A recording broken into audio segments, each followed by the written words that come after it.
Bienvenidos nuevamente a esta jornada. Espero que hayan almorzado rico en la plazoleta donde hayan ido. Les damos la más cordial bienvenida y vamos a empezar entonces esta jornada de la tarde con un encuentro de alto nivel, innovación, inversión y oportunidades comerciales entre Alianza del Pacífico y los países del sudeste asiático. Un diálogo entre el embajador de Indonesia en Colombia, Priyo Iswanto, por ASEAN y por Alianza del Pacífico, Sandra Acero, directora de MIPYMES del Ministerio de Comercio, Industria y Turismo de Colombia, y Adriana Roldán, coordinadora académica del Centro de Estudios Asia-Pacífico de la Universidad EAFIT. En este espacio se profundizará sobre experiencias de los gobiernos para fortalecer el trabajo con las empresas, competitividad, comercio exterior, entre otras. Le damos entonces la más cordial bienvenida a Sandra Acero.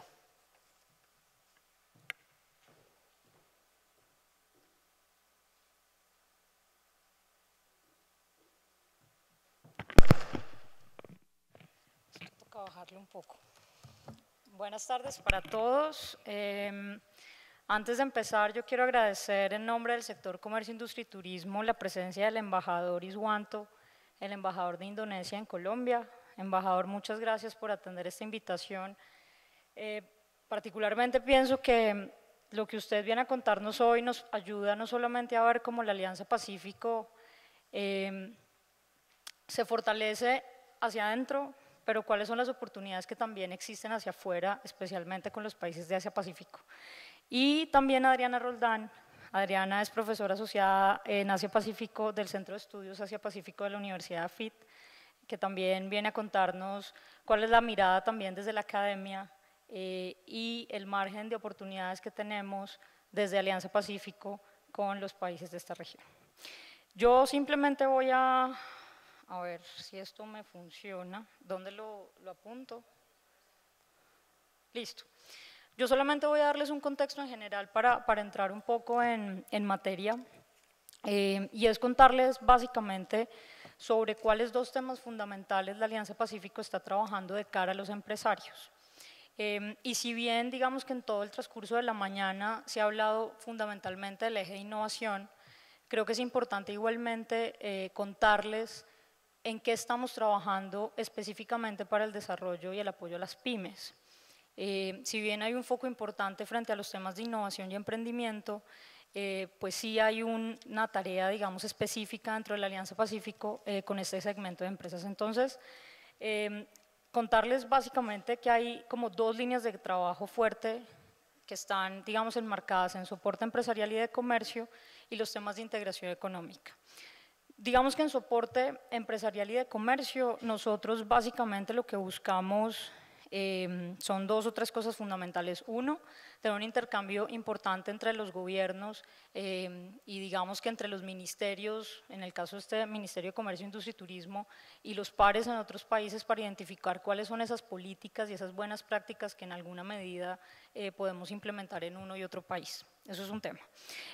Lo otro tiene que ver también con los temas de promoción y fomento y de cómo hacemos para eventualmente generar un acompañamiento mucho más dinámico y más robusto a las pymes de ambos países. Y ya entro a explicarles un poco cuáles son los 3 o 4 pilares fundamentales sobre los que trabajamos en este caso. Por supuesto, ahí hay unos temas de comercio que, como ustedes saben, tiene que ver mucho con agilizar el tránsito de mercancías, mejorar trámites aduaneros y un foco importante y es, digamos, el centro de la alianza en materia comercial, lo que tiene que ver con el libre intercambio de bienes y servicios de un lado, pero también cómo hacemos, y viene el segundo tema que es la integración económica, para que lo que se produce y lo que se genera en la alianza no solamente sea intercambiable entre la alianza, sino entre la alianza y otros bloques económicos. Entonces, frente al tema de pymes, tema de pymes hay una agenda, digamos, específica que está relacionada, uno, con la red de centros de desarrollo empresarial.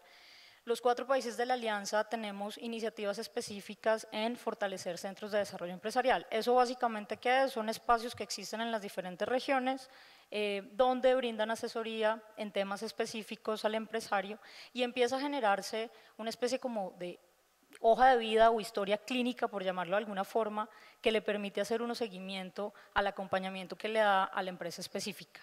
El objetivo acá fundamentalmente es construir una red de centros de desarrollo empresarial de la Alianza Pacífico, que permita básicamente dos cosas. Uno, compartir buenas experiencias y buenas prácticas entre los centros para la atención a los empresarios, y dos, que los empresarios que son usuarios de esos centros puedan acceder a servicios de otros centros de la Alianza.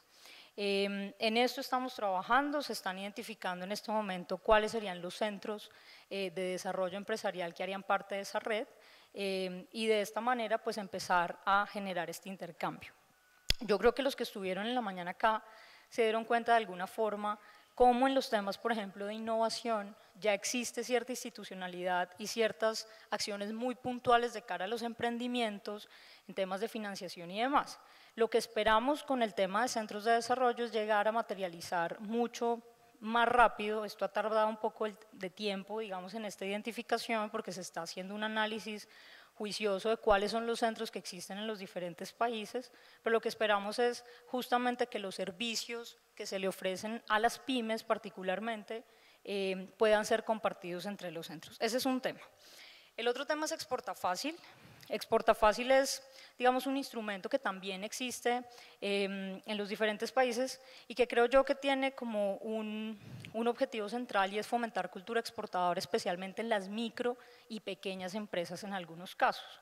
Los 4 países tienen el instrumento. En algunos casos hay diferencias en la categorización de lo que se puede considerar una exportación de manera fácil. Esto es haciendo uso de los servicios postales nacionales de los países, y aquí tenemos que estandarizar de cierta forma medidas y pesos, pero lo que buscamos básicamente es que Exporta Fácil se convierta de alguna manera estandarizado en los 4 países, y el intercambio de esas pequeñas mercancías que se exportan a través de Exporta Fácil, digamos que no tenga ciertas limitantes o ciertas barreras que hoy existen, aun cuando son de los mismos países de la Alianza. Eso en cuanto a Exporta Fácil. Obviamente hay un foco importante en los trabajos de simplificación normativa. La mayoría de los países de la Alianza han hecho un ejercicio de creación de ventanillas únicas, en donde tratan fundamentalmente de concentrar los trámites de registro y algunos trámites que son inherentes a la operación de las empresas.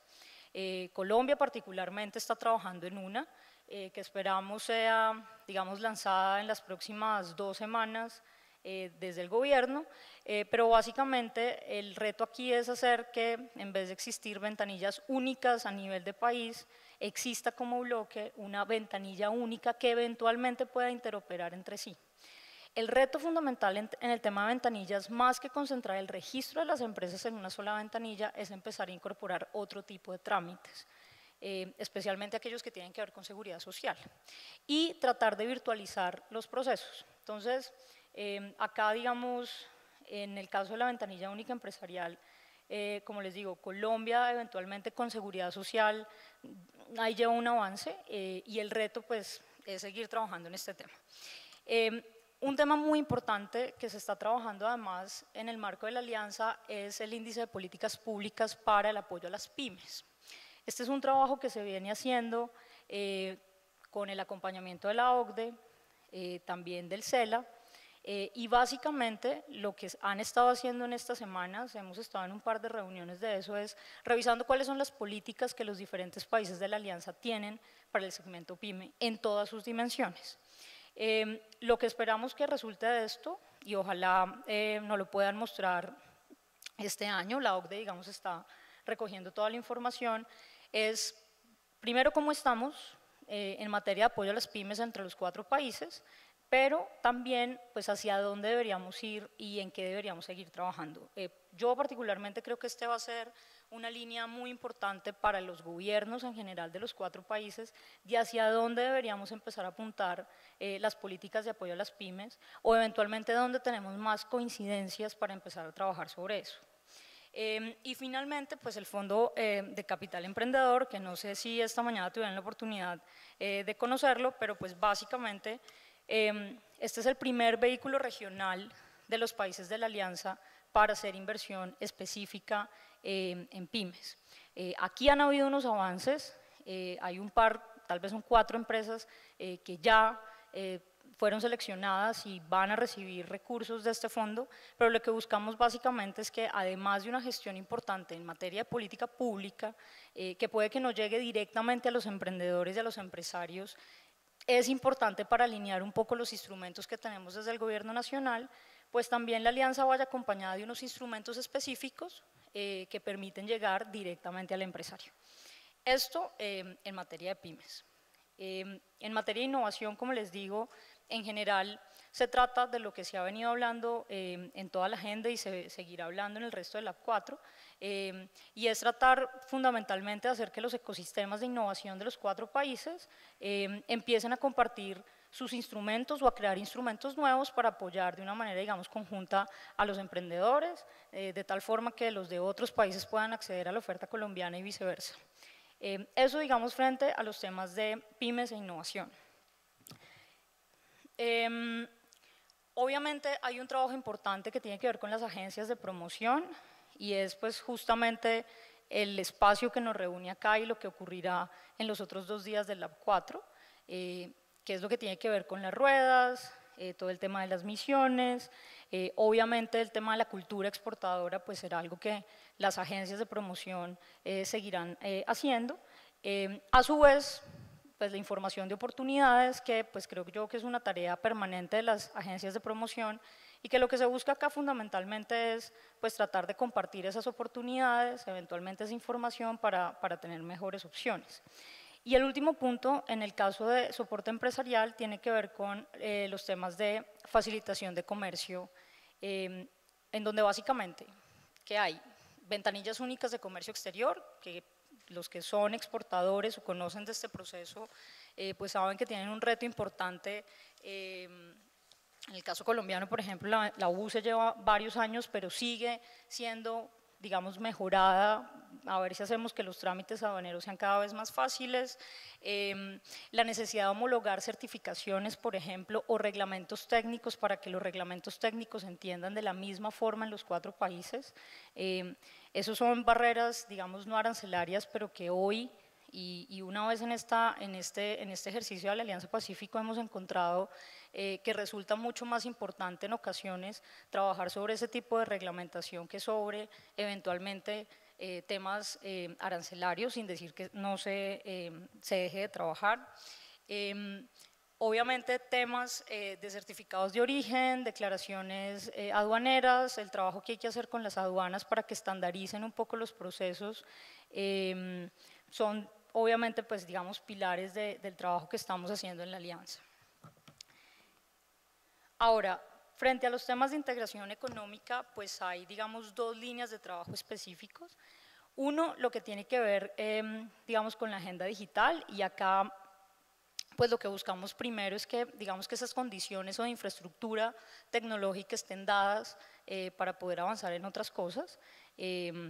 Temas de seguridad, en donde las transacciones, por ejemplo, que se hagan vía comercio electrónico tengan los estándares de seguridad adecuados, son temas más de reglamentación y de infraestructura, que como les digo, en ocasiones quizás no llegan tan directamente a los empresarios o a los emprendedores, pero que son necesarias para que esas condiciones de intercambio incluso de servicios, pues finalmente se den, y lo que tiene que ver con el tema de movilidad de personas.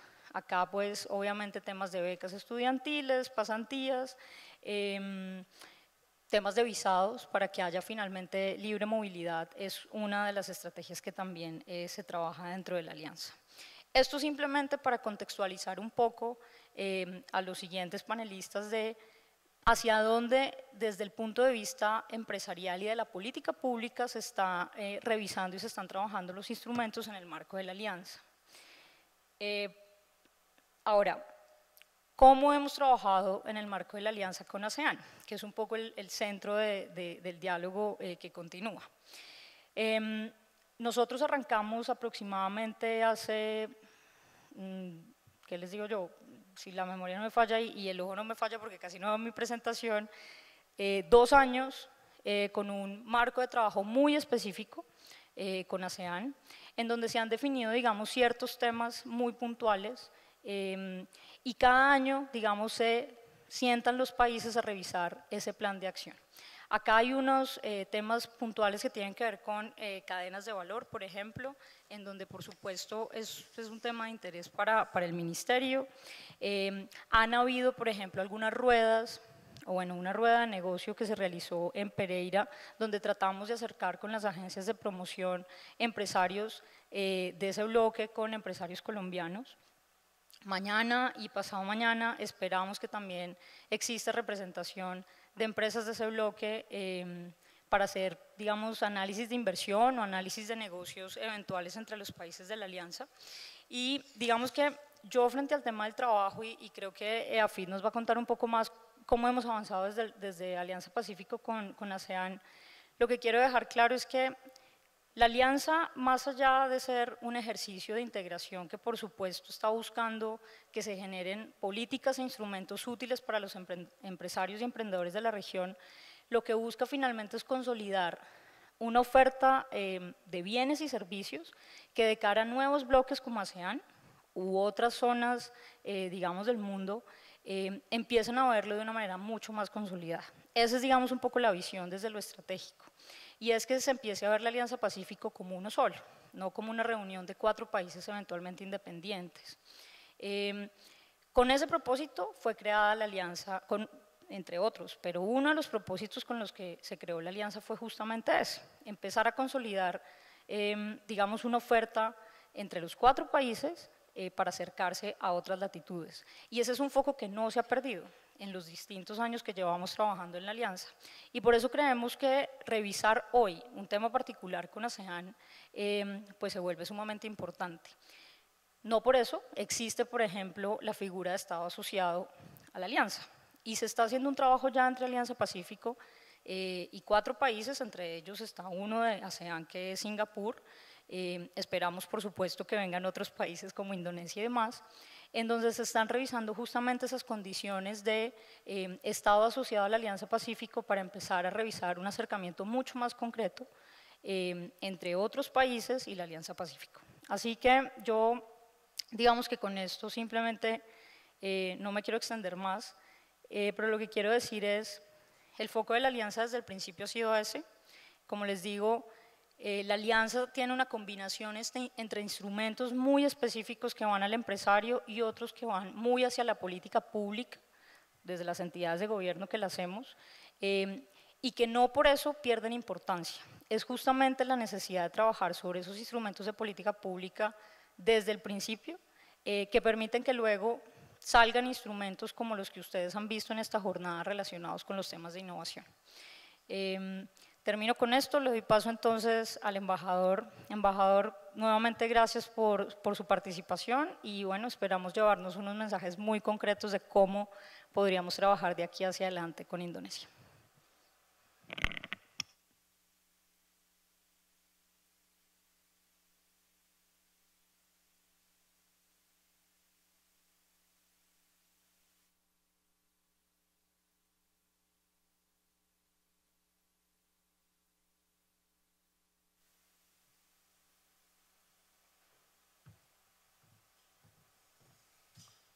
Buenas tardes, amigos, amigas, damas y caballeros. Primero, quiero agradecerle al Ministerio del Comercio, Turismo e Industria de Colombia por invitarme aquí para compartir la experiencia de Indonesia en desarrollar la economía. Me trato de aprender español. Si no me entienden, no es mi culpa, pero yo lo traigo al equipo para aprender más. Quiero comenzar con la historia económica de Indonesia. Pero antes de hablarle, me preocupaba que algunas gentes no conozcan mi país. A veces están confundidos entre Bali o Java o Sumatra o Indonesia. ¿Dónde está Indonesia? No sabía, no conozca. Pero Bali sí, conozco Bali, conozco Java, Sumatra. Mientras son las islas parte de Indonesia. Indonesia contiene 17.508 islas. 2/3 islas sin nombre. Entonces pueden visitar mi país y póngale un nombre suyo. Tenemos 261 millones de habitantes. ¿Qué significa eso? Significa un mercado grande. Tenemos potencialidades. También ahorita Indonesia se crece como el tercer democracia más grande en el mundo tras de India, Estados Unidos y Indonesia. Nuestra economía de Indonesia fue basada en los productos primarios, como petróleo, mineras y los productos agrícolas. Y hemos disfrutado la economía hasta años 80. Y después comencemos con una industrialización. En 1983 establecimos una empresa de aviones, una empresa que se utiliza la tecnología alta. Esta es la comienzo de la industrialización. Pero tuvimos una economía burbuja. ¿Cómo es la traducción propia, no? Bubble economy. ¿Sí? La economía burbuja.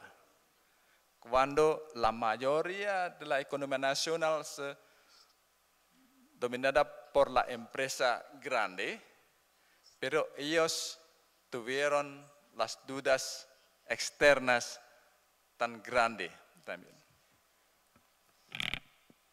Llegó la crisis financiera de Asia en 1997 y la situación se cambió radicalmente, pero la crisis también nos dio una lección buena. En un día, los pueblos de Indonesia llegaron a una pobreza por devaluación de la moneda. Rupiah, la moneda nacional, se devaluó hasta 1.600%. Puede imaginarse. En un día, por el cambio monetario, los indonesios llegaron a la pobreza. Entonces, más del 70% de las empresas grandes se cayeron. Y nos mostraron que las empresas pequeñas estuvieron resilientes, muy resistentes y sobrevivieron. Entonces, el gobierno presta más atención a este sector. Gracias por la presencia de mis amigos, los empresarios de Indonesia. Pak Indrasto es un testigo que nuestras pymes sean resilientes. Eso es la experiencia primera.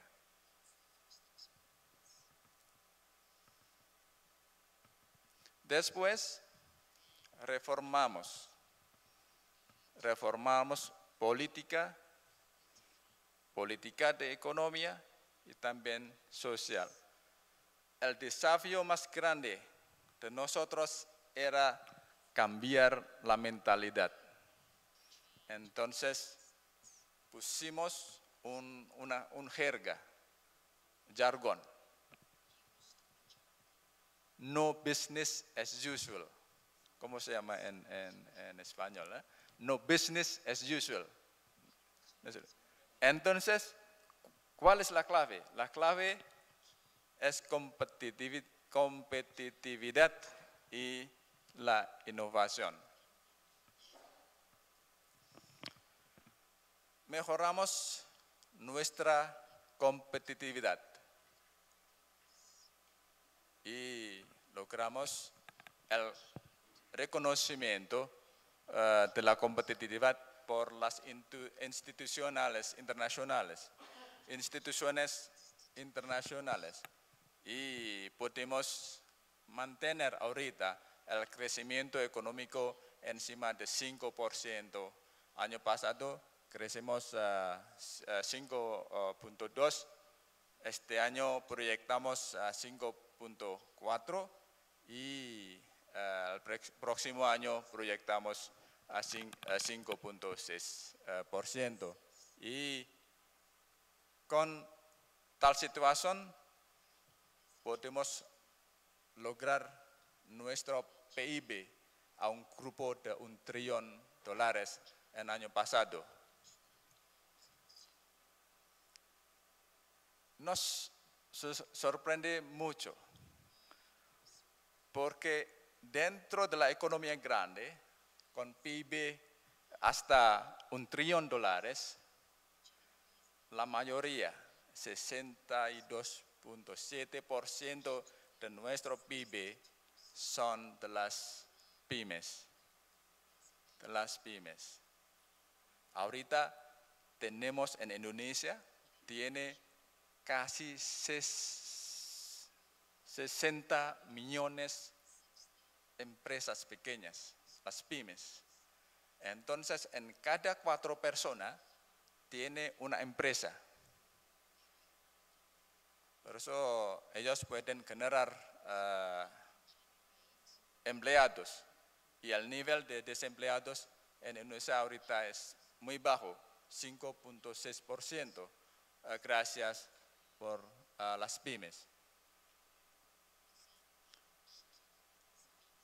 ¿Por qué las pymes pueden desarrollar en mi país? Tenemos un mercado grande, entonces la rotación del consumo dentro del país es grande, también es una oportunidad. Y también ellos no están dependientes de la material importados. Tenemos los materiales suficientes para todos. Y el rol del gobierno es muy importante. El rol del gobierno de Indonesia es crear un ambiente de negocio. ¿Qué es eso? Primera, es las reformas regulatorias. Emitimos unos 16 regulaciones al respecto a nuestros empresarios, a nuestras economías. Y un tercero de las regulaciones son enfocados para los pymes. Entonces ellos están disfrutando mucho las facilidades por el gobierno. También el Banco Central de Indonesia obliga a todos los bancos nacionales, internacionales que operan en el país para alocar 20% de su capital para los créditos a las pymes. Eso es la contribución de parte de los bancarios a los pymes. Y con esas regulaciones podemos aumentar nuestra competitividad, logramos el grado de ease of doing business. Este año a nivel número 72 y estamos comprometidos para lograr más, para incrementar más a número 40. Pero tenemos que trabajar mucho, tenemos que reformar más. Por ejemplo, un permiso para abrir una inversión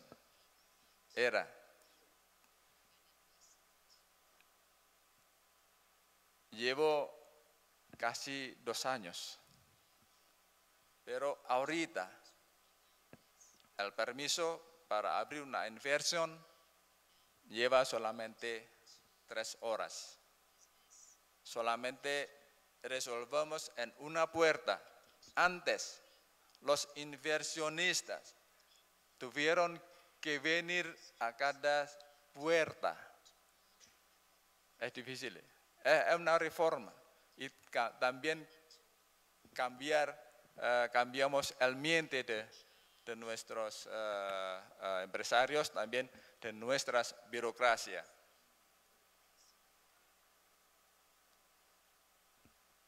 Todavía tenemos varias tareas para mejorarle. Pero aprovechamos los indicadores que nuestra economía está sana. Todas las instituciones de inversionistas como Standard & Poor's, Moody's, Fitch Ratings nos reconocen en los que tenemos una atmósfera muy positiva para los inversionistas. Y también ellos se pronostican que la economía de Indonesia va a llegar como un cuarto o quinto economía más grande en el mundo. Por ejemplo, Standard Chartered Bank, PricewaterhouseCoopers pronostica que Indonesia va a llegar a la quinta economía en 2030.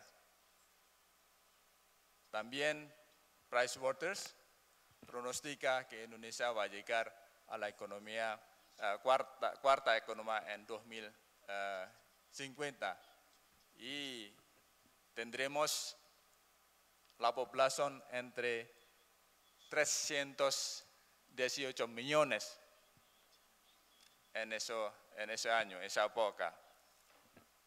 Es decir, tendríamos más mercado en esa región.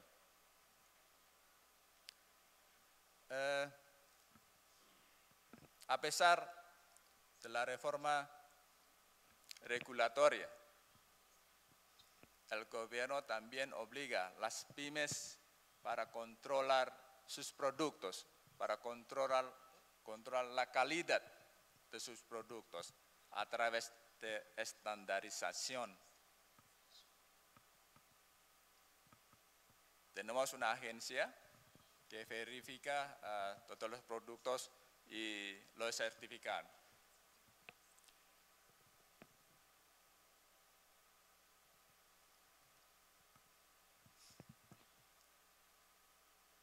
Entre ellos, entre los empresarios, tienen un esquema para colaborar, asociación entre los pymes y los pymes, y también entre las empresas grandes y las pymes. Por ejemplo, como le dije antes, tenemos una empresa grande que produzcan aviones, por ejemplo. Pero algunas partes de ellos son productos de las pymes y se mantiene la colaboración. y como padre y hijo, ¿no? Cuando padre necesitan más órdenes, más proyectos, entonces ellos llaman a sus hijos y hijos también pueden tener su share, ¿qué es? Acción, ¿eh? Como accionistas en la empresa grande. Es un esquema que nos empuja para fortalecer la presencia, la existencia de las pymes. Las pymes en Indonesia es muy simple, la definición es muy simple, por la capital y por la facturación. Por la capital mínimo $3.600. La empresa micro, hasta la facturación llega hasta $21.600. La pequeña empresa comienza de 10.600 hasta 36.000. Y mediana empresa con la capital comenzando 36.000 hasta casi $800.000. En ese punto de vista, no necesitan capital más grande, pero ellos pueden operar, revolver sus capitales como una empresa sostenible y pueden sobrevivir y emplean laborales. Eso es la pymes en Indonesia. Y la segunda clave es la innovación. El gobierno establece los parques tecnológicos en cada ciudades principales en el país, aún como centro donde pueden reunirse, compartir su potencial, todos los sectores.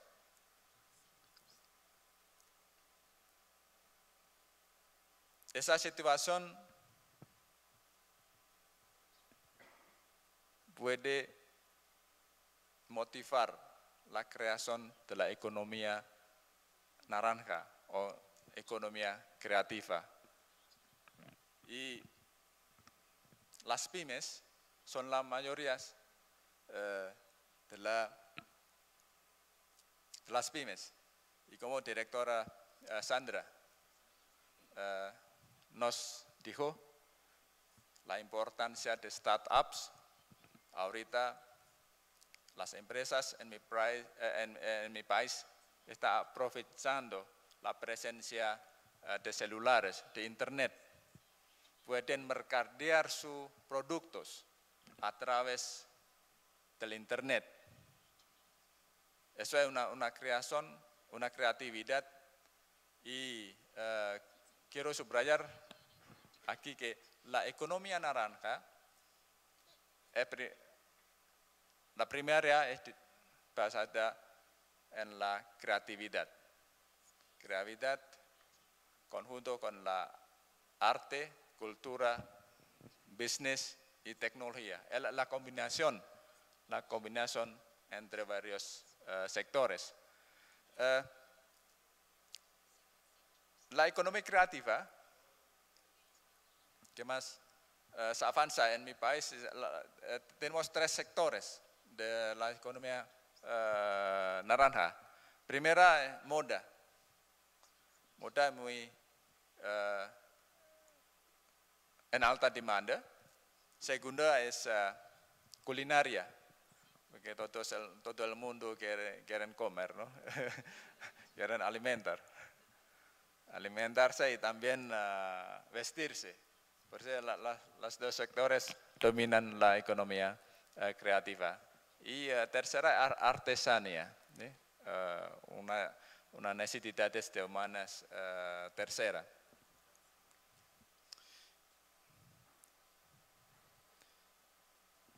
esa es la situación de las pymes en mi país. Y en relación con la región Asia Sudeste, puedo decirles que esta asociación contiene 10 países y la mayoría es Indonesia. Indonesia constituye 42% de la economía de la región. También más de 40% de su mercado. Tiene 620 millones de habitantes en la región. Entonces, si combinamos con la población de Alianza del Pacífico, tenemos casi 1 millar de habitantes. Es un país muy grande. Pero también puedo decirles que la característica de las pymes en Indonesia y todos los países en la asiática es casi mismo, casi parecidas. Tenemos casi mismas características. Y con el abierto de la sociedad económica en la región, entonces ustedes tienen más mercado en esta región y también algunos países de esa región también miembros observadores de la Alianza del Pacífico.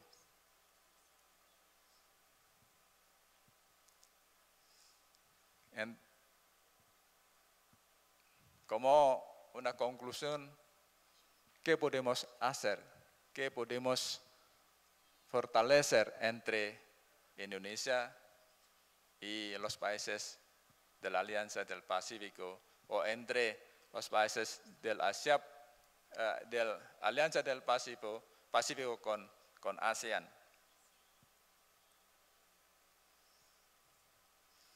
Tenemos varias oportunidades, sobre todo las pymes.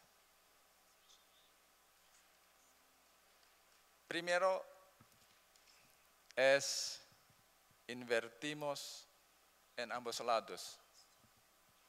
Pueden invertir a Indonesia o otros países en ASEAN, o también pueden invitarles nuestras empresas para venir aquí en los países de la Alianza del Pacífico. El problema, el desafío es mejorar nuestro conocimiento. Vamos a conocer más, vamos a conocer más cerca. Eso es nuestro desafío. Estamos separados 20.000 kilómetros. Vivimos en otro lado del mundo. Ahorita en la noche, madrugada en mi país. Eso es un desafío. La distancia lleva el costo. Sí, entendí perfectamente por los puntos de vista empresarios, ¿no? El segundo, podemos intercambiar nuestros productos. Pero como Venezuela, Indonesia, vivimos, son países tropicales, producimos casi mismos productos, entonces tenemos que buscar el espacio donde podemos intercambiar nuestro comercio. Estoy feliz de observar que en marzo, durante el micro rueda de negocio organizado por ProColombia, Indonesia era un tercer país que cumplieron las ventas de los productos colombianos. tras de Holanda y México. También dimos bienvenida al programa por parte del gobierno de Colombia para enviar unos pasantes a mi país para estudiar nuestra cultura de negocio. Y hasta ahorita me dijeron que ellos pueden mantener la relación y incrementar su relación a nivel de cooperación empresarial y ellos pueden vender sus productos a mi país. Eso es algunas oportunidades que podemos explorar para acercar entre las dos regiones. Muchísimas gracias por su atención y lo siento si hablo español muy pobre. Muchísimas gracias.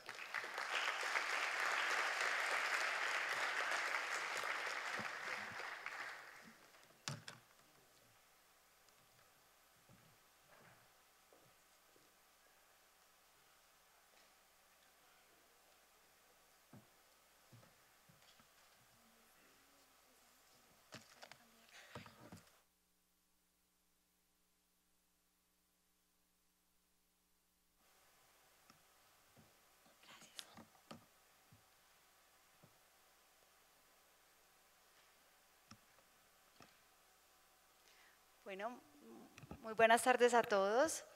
Quiero presentarles hoy un análisis que trabajamos desde el Centro de Estudios de la Universidad AFID sobre la Alianza del Pacífico y ASEAN hacia una cooperación económica más profunda. El objetivo de nuestro estudio era trabajar en la construcción de una agenda con acciones específicas para dinamizar y profundizar la cooperación económica entre la Alianza del Pacífico y ASEAN. Entonces partimos en preguntarnos por qué era relevante la relación entre la Alianza del Pacífico y ASEAN, la evolución reciente entre estas dos asociaciones o estos dos esquemas de integración en Asia, cuál ha sido el marco de cooperación estratégica. Ahora pues van a ver que existe un marco y analizamos dos casos potenciales para integrarnos en cadenas globales de valor. Uno, el sector eléctrico y electrónico, y otro, el sector automotriz. Y voy a hacer una breve mención al potencial agrícola que tienen nuestras empresas, hablando pues de los países de la Alianza del Pacífico para exportar al Asia. Y unas breves conclusiones. ¿Por qué es relevante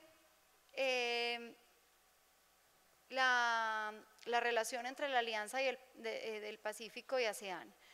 Partimos de precisamente cuál es el objetivo de la Alianza del Pacífico. El objetivo cuando se crea la Alianza del Pacífico en el 2011 es precisamente servir de plataforma para una mayor integración al mundo y concretamente al Asia-Pacífico. O sea que está en el ADN de la Alianza del Pacífico. Nuestras compañías todavía han tenido una visión muy sesgada hacia los mercados norteamericanos y europeos, y tener un mecanismo de integración donde un mercado ampliado para nuestras empresas ya esté fijando su enfoque hacia los países de Asia-Pacífico, ya debe ser algo que nos debe prender pues la alarma a nuestras compañías para decir, bueno, ¿a dónde debemos enfocarnos? Y ahí entonces empezamos a ver que hay algunas similitudes que han favorecido el acercamiento estratégico. Ambos son mecanismos que tienen economías en desarrollo, la Alianza del Pacífico conformada por estos 4 países y ASEAN integrada desde 1967 precisamente por las economías más desarrolladas del sudeste asiático, en ese entonces Singapur, Indonesia, Tailandia, Filipinas y Malasia. Luego a esta integración se suma Brunei en los 80, luego Vietnam, luego Laos, Myanmar y Camboya. Camboya es el último país que se anexa a la integración en 1999. Tienen objetivos afines para consolidarse como una integración profunda, libre movilidad de bienes, servicios, capitales y facilitación y movimiento de personas. Se han reunido 4 veces en el marco de la Asamblea General de la ONU, con múltiples reuniones de grupos de trabajo, y el ASEAN ha participado en los diálogos del Pacífico, miembros de ASEAN en los diálogos de la Alianza del Pacífico. También contamos con 3 miembros observadores de la Alianza. Ustedes saben que la Alianza del Pacífico se ha mencionado repetidas veces que tiene 52 miembros observadores. 3 de ellos, Indonesia, Singapur y Tailandia, hacen parte pues de ese abanico de los países de la ASEAN. Y actualmente Singapur está en proceso de negociación con la Alianza del Pacífico junto con Nueva Zelanda, Canadá y Australia, pero dentro de ASEAN, Singapur está teniendo hoy el liderazgo en la negociación mucho más profunda con los 4 países de la Alianza del Pacífico. En estas reuniones, estos países entonces han definido un marco de cooperación muy concreto en 4 áreas prioritarias. La primera es el tema de economía, integración, que es la que vamos a profundizar un poco más en el análisis, la educación y contactos personales, lo que ellos llaman people to people connectivity, el tema de innovación, ciencia y tecnología y el tema de desarrollo sostenible. Sin embargo, existen también algunos obstáculos importantes. El primero es el geográfico. Todavía, a pesar de ser un objetivo explícito dentro de la intención de integración, no hay una estrategia clara, conjunta de la Alianza del Pacífico con Asia-Pacífico. Todavía pues adolecemos de una agenda clara con estos países. Hay diferentes intereses comerciales entre los miembros de la Alianza del Pacífico y también de ASEAN, y para la región de ASEAN, América Latina es una región poco explorada. Si vamos a ver cómo ha sido el desarrollo de ASEAN, ha sido jalonado precisamente por el desarrollo que ha tenido Japón con sus cadenas de valor, y China y Corea, y digamos que la relación de ASEAN se ha ligado más a los miembros de la región. Entonces, la pregunta nuestra era, ¿se podrían superar algunos de estos obstáculos a través de establecimiento de cadenas globales de valor entre la Alianza del Pacífico y ASEAN? Si ustedes miran, por ejemplo, cómo ha sido el desarrollo en Asia, el desarrollo en Asia está muy ligado a un poder hegemón, y el poder hegemón en los 40, en los 50, después de la Segunda Guerra Mundial, fue Japón. Japón, a través de un modelo de desarrollo industrial, primero se desarrolla por sí mismo a través de la inversión extranjera directa y obviamente a través de la inversión en gran parte norteamericana. Pero como Japón es un país de 370.000 kilómetros cuadrados, Japón empieza a salir precisamente a la región a buscar encadenamientos productivos. O sea, hoy las plantas de Japón no están realmente en Japón, sino que están ubicadas en el principio, en los 50, 60, se ubicaron en los países similares en su manejo, como Corea y Taiwán, que habían sido territorios ocupados por Japón. Después empieza Singapur y Hong Kong, que son los nuevos tigres asiáticos, y luego las nuevas economías industrializadas lideradas por Indonesia, Tailandia y Malasia. Entonces así Japón empieza a generar cadenas de valor y se empieza a generar una industria donde el comercio intrarregional en Asia es muy poderoso. O sea, si nosotros vemos hoy la gran falencia de las 4 economías de la Alianza del Pacífico, es que nuestro comercio intrarregional no supera el 3%. Quiere decir que nosotros no estamos comercializando internamente. Y si nos comparamos con nuestros vecinos, ASEAN tiene una relación muy estrecha al interior de la misma ASEAN y con Japón, China y Corea, que son pues los grandes líderes en el crecimiento económico. Entonces, nuestro análisis también partió de identificar la evolución reciente de los procesos de integración. Si vamos a hacer un paralelo entre estas 2 regiones, vamos a ver que la Alianza del Pacífico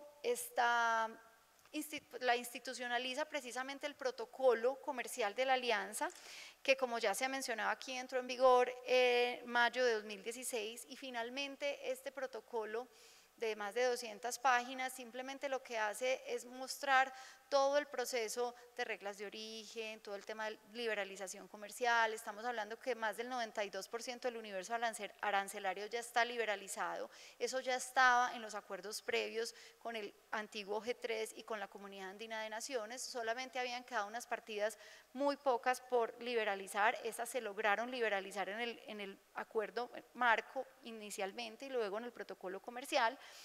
Y si vemos, entonces empieza a generar un marco de cooperación con ASEAN, trabajos con APEC. La APEC es la Asociación de Cooperación Económica del Asia-Pacífico, del cual Colombia no hace parte, pero está integrada por 21 economías, dentro de las cuales sí está Indonesia y están la mayoría de los países del sudeste asiático.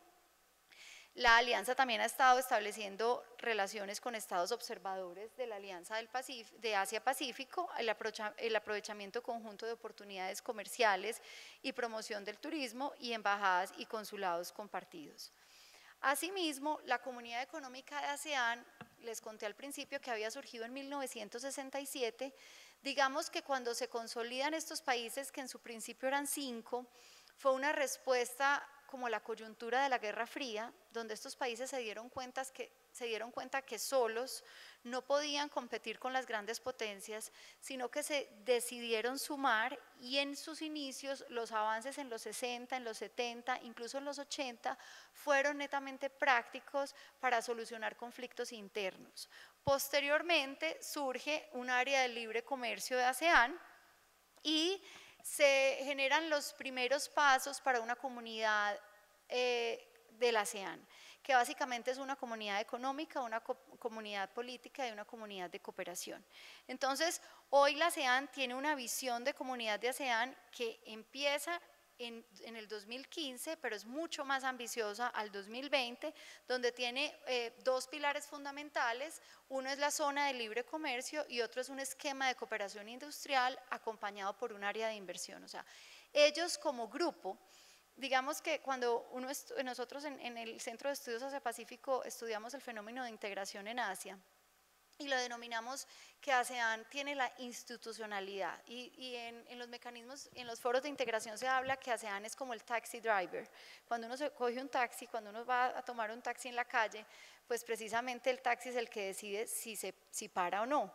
Y digamos que para el esquema de integración que tiene Asia actualmente, la institucionalidad que genera ASEAN hace que en ese taxi se suba China, Japón o Corea para decirle al conductor hacia dónde se debe dirigir, pero finalmente si el conductor no quiso llevarlo, pues no lo lleva. Entonces hoy la ASEAN tiene, a pesar de estar conformada por países que no tienen la dimensión de China ni tienen la dimensión de Corea o Japón, son países que hoy en términos de integración están llevando pues la delantera. Y estos países a su vez se han integrado con los 3 grandes, o sea, hay acuerdos de integración entre ASEAN más China, ASEAN más Japón, ASEAN más Corea, lo que se denomina ASEAN más 3, pero paradójicamente no es que haya un acuerdo entre China, Japón y Corea con los 10 miembros, sino que son acuerdos bilaterales, o sea, hay acuerdos comprensivos, Japón y los miembros de la ASEAN, pero cada país tiene su desgravación arancelaria, y la ASEAN, digamos que divide cuando trabaja el tema de desgravación. Eso es importante porque algunas empresas pueden ser exportadoras, no se paga el arancel igual a todos los mercados. Entonces, digamos que Indonesia, Malasia, Singapur Indonesia, Malasia, Singapur, Tailandia y Filipinas tienen un esquema muy similar dentro de la liberalización con Japón, China y Corea. Vietnam está en una fase intermedia y ya luego estaría Laos, Myanmar y Camboya, que tienen una liberalización mucho menor. Entonces se da la ASEAN más 3 con la iniciativa de Chiang Mai, precisamente en Tailandia, luego se da la ASEAN más 6. Hay otro foro, en ese ASEAN más 6, entonces no solamente se suben al taxi, China, Corea y Japón, sino que también está integrada por Nueva Zelanda, Australia e India. Y estos conforman el Acuerdo Integral de Integración, el RCEP, que es el que hoy actualmente se está negociando en el marco de la institucionalidad en Asia. Entonces hoy en Asia se está negociando un acuerdo de libre comercio, por decirlo así, entre los 10 países de ASEAN y los 6 países que les acabo de mencionar. Entonces hay un marco de cooperación con la Alianza del Pacífico que, si bien ASEAN termina de afianzar, puede ser positivo en la relación que nuestros países de la Alianza del Pacífico van a tener o están teniendo también con los 6 países mencionados de China, Japón, Corea, India, Nueva Zelanda y Australia. Adicionalmente, vamos a ver entonces que si nosotros miramos los flujos de comercio, hay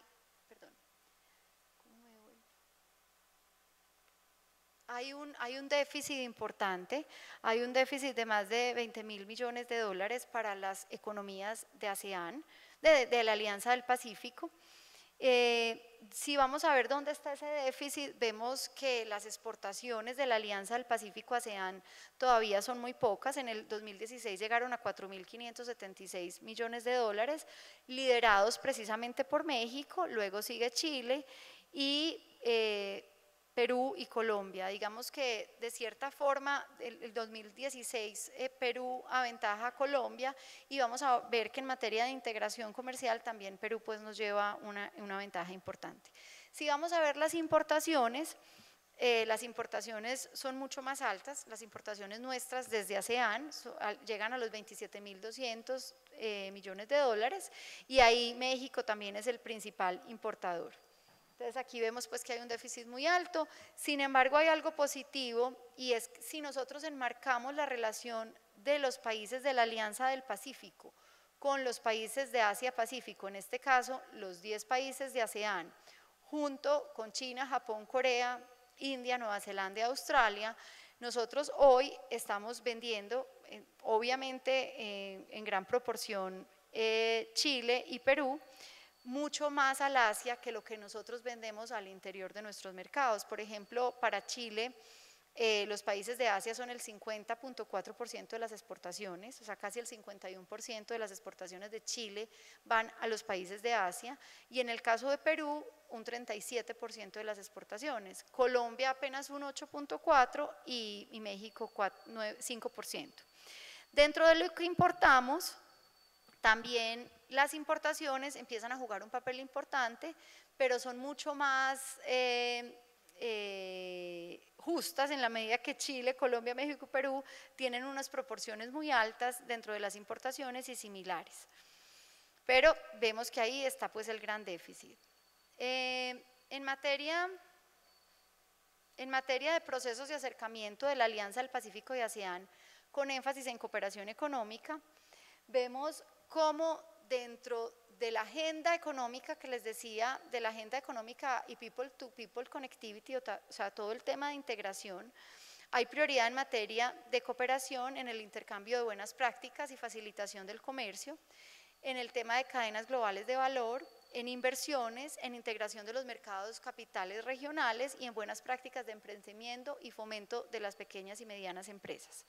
Entonces comienzan a darse acciones concretas y certeras, como es que la Alianza del Pacífico aprobó la creación de Estado asociado para negociar acuerdos de libre comercio con terceros, como es el caso de Singapur. Esto eventualmente abre las puertas para que Indonesia haga lo mismo, y yo creo que es el paso a seguir. Y en la cuarta cumbre de la Alianza del Pacífico de ASEAN, que se dio precisamente en septiembre del 2017, se afianzaron estos 4 temas que había mencionado anteriormente de cooperación, y se espera pues que la relación siga avanzando. Entonces, ¿cómo es la Alianza del Pacífico hoy? La Alianza del Pacífico, dentro de estos 52 estados observadores, hay un importante potencial de la figura de miembro asociado, porque digamos que cuando se crea la Alianza del Pacífico, todo el mundo, o sea, que un mecanismo de integración tenga 4 países y 52 países en fila, da fe precisamente de proponer o tener en la mesa una agenda mucho más proactiva. Hoy lo que estamos haciendo dentro de la Alianza del Pacífico es casi que una agenda de respuesta, pero yo creo que las expectativas de estos 52 miembros son muy altas, miembros observadores, cuando ya 4 empiezan a ser miembros asociados y cuando ya se empiezan a negociar tratados de libre comercio al interior de estos mercados. En el caso de Chile, por ejemplo, Chile ya cuenta con acuerdos con la mayoría, ya sea en vigor, en negociación o propuestos, no solamente con los 3 grandes, sino también con las economías como Vietnam, Tailandia, está en negociación con Indonesia.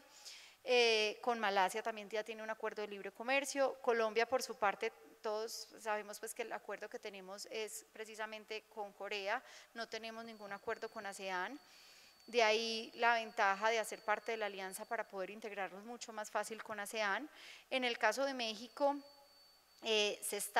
solamente tienen un acuerdo en vigor, que es el que se tienen con Japón, y se empezó a negociar hace muchísimos años el acuerdo con Corea y nunca se concluyó precisamente por toda la oposición que generaba este tema en el sector empresarial. Y en el caso de Perú, Perú cuenta entonces con acuerdos importantes, como es el caso de Singapur y Tailandia, y está en negociaciones con Malasia, Nueva Zelanda, Vietnam y los otros países. ¿Cómo entonces hicimos un ejercicio de casos de estudio de potenciales cadenas de valor entre la Alianza del Pacífico y ASEAN? Partimos inicialmente, bueno, pero antes me gustaría mencionar que nosotros partimos de 2 casos de estudio, el eléctrico y electrónico y el de automóviles, pero también cabe resaltar el sector agropecuario o el sector de alimentos, porque hoy por hoy los 5 países más importantes de ASEAN, Indonesia, Vietnam, Malasia y Tailandia, y digamos que en cierta medida Singapur y Filipinas, digamos que 6, son el 25%, nos compran el 25% en términos de alimentos desde América Latina. Y ahí vemos que dentro de los principales mercados están, y dentro de los principales oferentes está el caso de Tailandia, donde Chile, Perú y México tienen una oferta importante de salmón, vino, harina de pescado. Vemos también el caso de Indonesia, donde Perú, Chile y México son importantes oferentes de uva, harina de pescado, aceite, salmón, vinos. Y el caso de Malasia, en el caso de Malasia, pues Colombia tiene una participación importante por el tema de café y las inversiones que ha hecho Colombia en Malasia en temas de café, pero ahí básicamente nuestra oferta se limita más a café y a salmón. Y Vietnam también, para donde le estamos ofreciendo uvas y harina de pescado. O sea, estos mercados, si bien hoy el principal importador de alimentos de Asia está liderado por China, Japón es un importador importante para Colombia, es un importador importante también para Chile y para México, y Corea está siendo el 3er mercado, pero ya el 4.º mercado son los países de ASEAN, y eso es un tema pues muy importante que también debemos tener en cuenta. De ahí entonces nosotros tomamos este ejercicio del potencial. Medir las cadenas de valor en el sector agrícola es bien complicado, porque para medir las cadenas de valor tenemos que determinar cuáles son las partidas arancelarias que están generando este valor.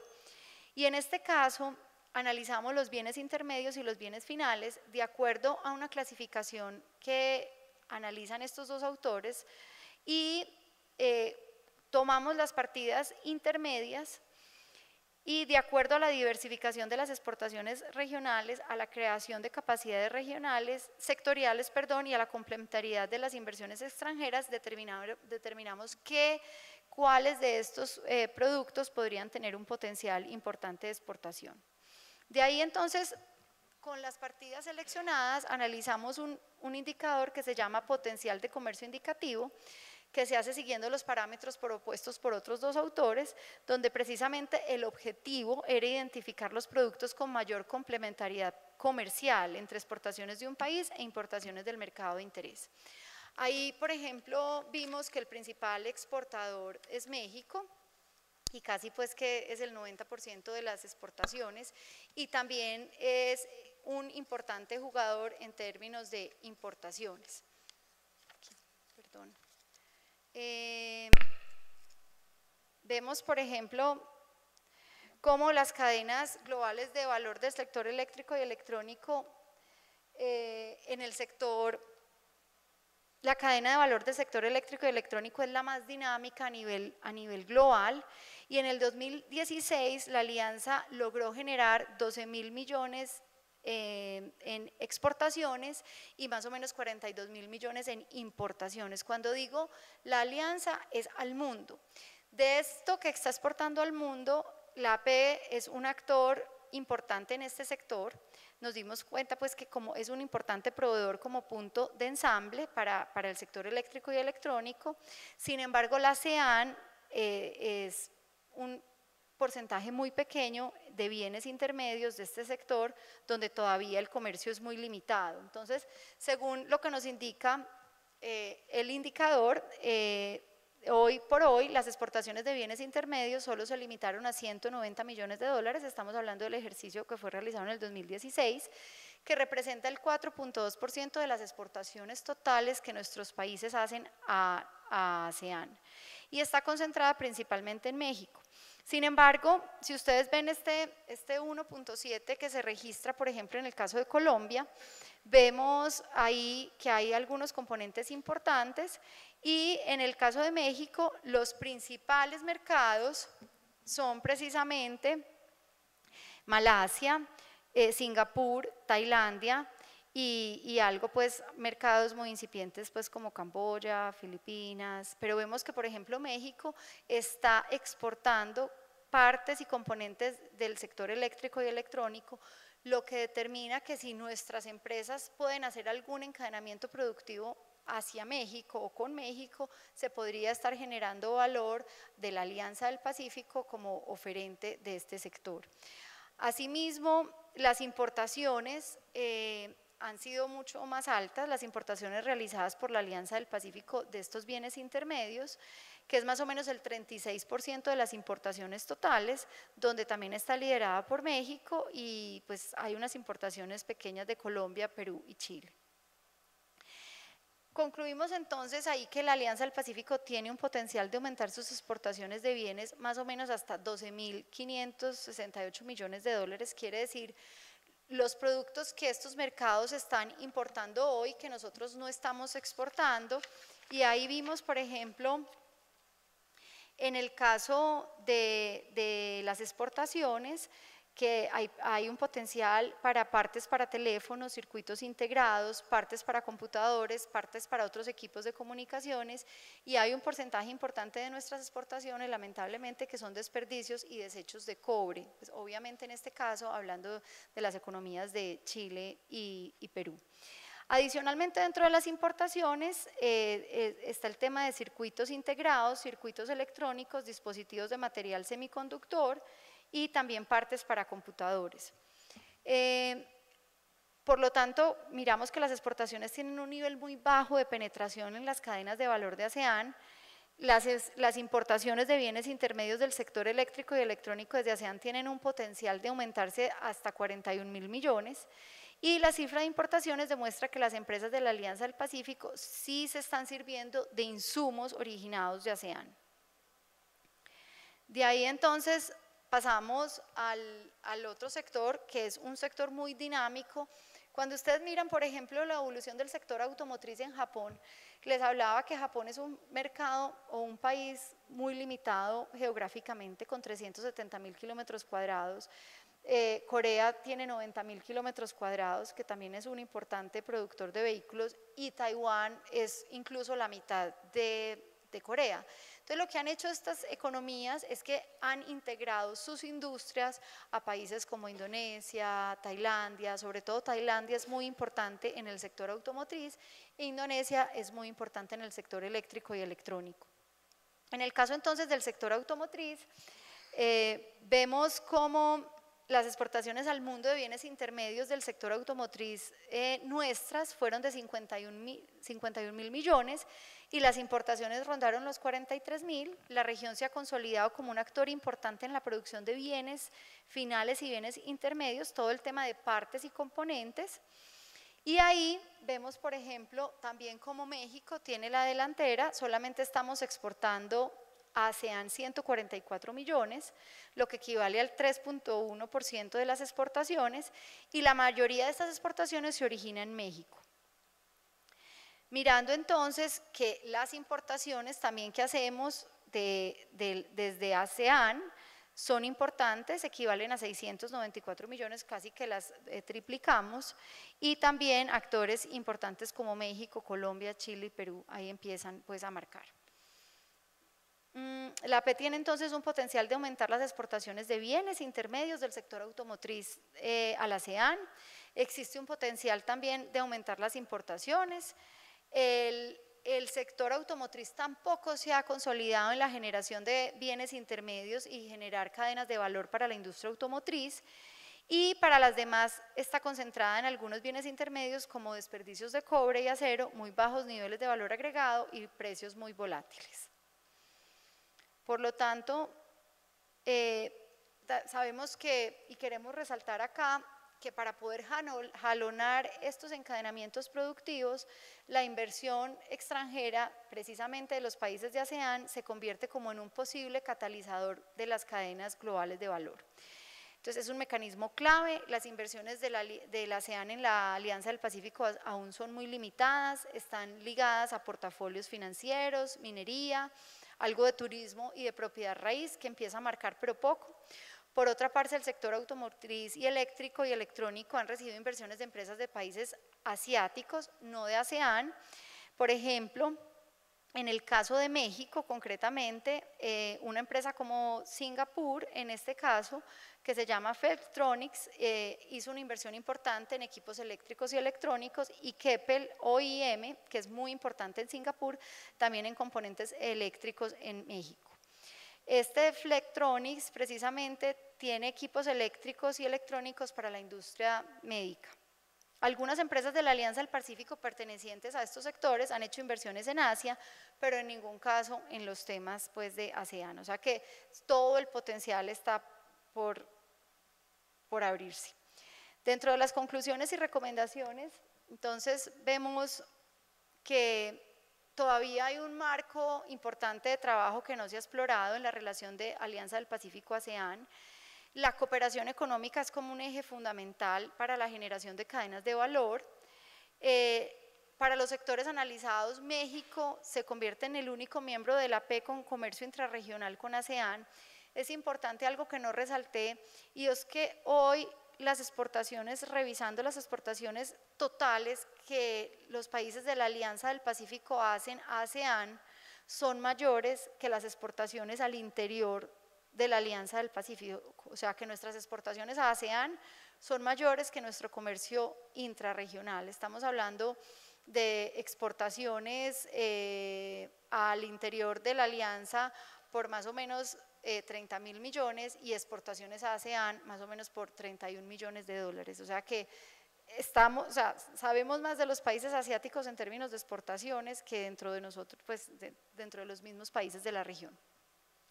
Hay oportunidades de expansión en exportaciones de la alianza a los mercados de ASEAN, hay posibilidad de incorporar mayor proporción de insumos originados en ASEAN en los procesos productivos. Hay cambios importantes en la estructura productiva de la Alianza del Pacífico que se encuentran orientadas a otros mercados, especialmente al NAFTA. Yo creo que el tema que Estados Unidos no haya firmado finalmente el TPP, lo que se conoce hoy como el nuevo CTPP, abre una gran oportunidad para nuestras empresas integrarse mucho más con la región de Asia-Pacífico, no solamente con países como Japón, China y Corea, sino con los países de ASEAN. Hay un reto y es superar las barreras comerciales, todo el tema de aranceles, técnicos y regulatorios en sectores de interés, en el caso del sector alimenticio, todo el tema de barreras sanitarias y barreras técnicas al comercio.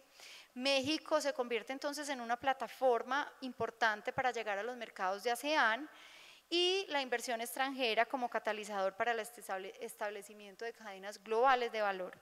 Resulta por ende necesario explorar mecanismos que incentiven a las empresas de los sectores eléctrico y electrónico de ASEAN a invertir en la Alianza del Pacífico.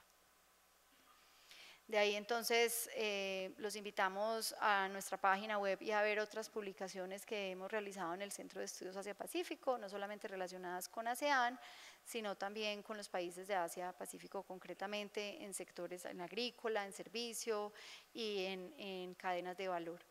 Si alguien tiene una pregunta, con muchísimo gusto.